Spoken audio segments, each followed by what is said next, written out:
Burada iki mexanizm var. Bədəni tənzimləyən simpatik, parasimpatik sistem var. Bu bizi izləyənlərə aydın olsun deyə deyirəm. Biri elə bil ki, boşaldandır, biri yığandır, bərkidəndir. Bu sinir sistemini yaradan elə yaradıb ki, biri boşalanda o biri yığır, o biri yığanda bu biri boşaldır. Bu gecə-gündüz məsələsi məhz bundan ibarətdir. Hətta belə bir ayə var, deyir gecələri siz rahat yatasınız deyə yaratmışıq. Məhz onda həmin o sistemin şeyi dəyişir, bir-birinə ötürməsi dəyişir. Ümumiyyətlə biz yatanda əzələlərimiz, bədənimizdə olan bütün əzələlər hamısı boşalırlar, rahat oluruq biz.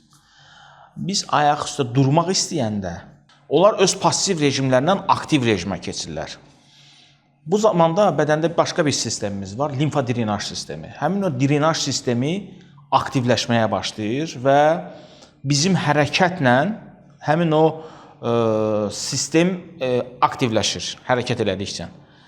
Gecə yatanda isə o boşaldığına görə həmin o ləngimələr yaranır orada, bariyerlər yaranır.